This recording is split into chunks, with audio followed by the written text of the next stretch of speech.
So hello, what's up mga ka-J-Vlog? Welcome ulit sa panibagong video. Sa video na to, ayan, i-game test natin itong Nubia V80 design. So tara, check natin.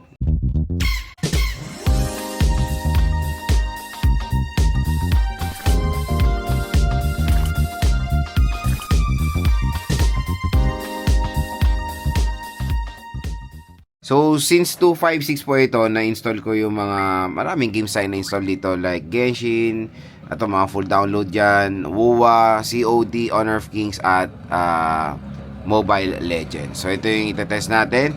Ang chipset nito is powered ng Unisoc 7280 processor. At ang maganda dito sa Nubia V80 design is naka Android 16 na to out of the box. So first na lalaroin natin is ML. So itong ating settings. So map quality natin i ultra, effects quality high natin, refresh rate high, resolution HD, naka ng outline at shot.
So pagdating sa Mobile Legends, napakaganda rin ng performance diyan ni Nubia V80 design.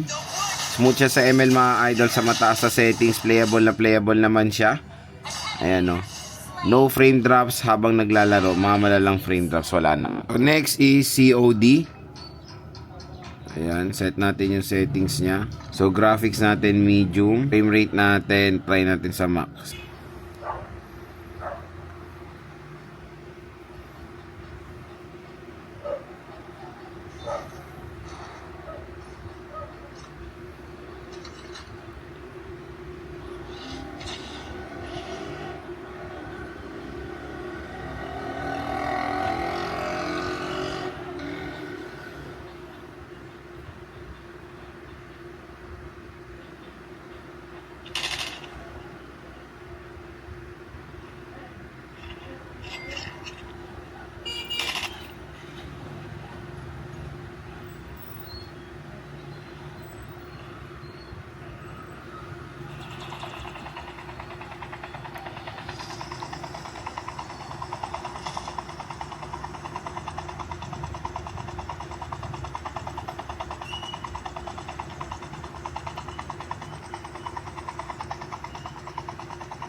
So pagdating sa COD Battle Royale, okay na okay din ang performance diyan ni Nubia V80 design. Na-handle niya naman sa mataas sa setting, even yung mataas sa refresh rate.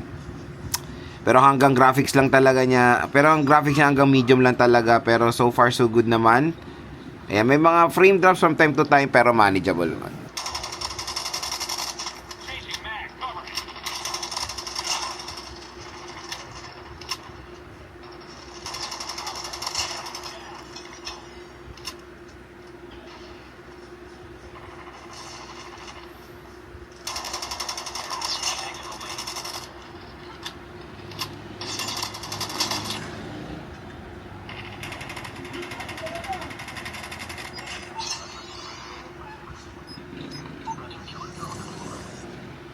So pagdating sa COD multiplayer, as you can see, playable na playable din naman siya dito sa Nubia V80 design.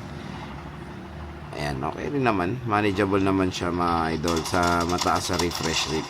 Playable na playable siya. So next is Genshin Impact. Set natin yung settings niya. Okay, so try natin. Dito pa lang slow response na, sa navigating pa lang. Lowest na lang natin. Huwag na tayo masa. Ayan, 30 FPS motion blur naka-off. So try natin. Unisoc 7280 to, mas better pa to sa 7250 or ano, pero parang mas okay pa ata yung 7250 ah. So audio off muna natin yung audio. Ayan. Naka-lowest na to, pinakasagad na to. Ay, grabe frame drop. Grabe slow response. Pero yun, nakaka-battle. Pero hindi siya smooth mga idol ah.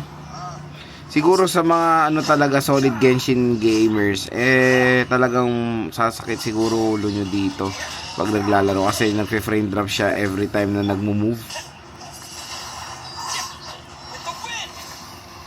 So siguro priority talaga ng ganitong game RAM pero wala naman na akong naka-open na app. Ito lang talagang Genshin. Pero hindi yung ano, yung Tecno Spark Go 2 mas okay pa performance nun dito eh.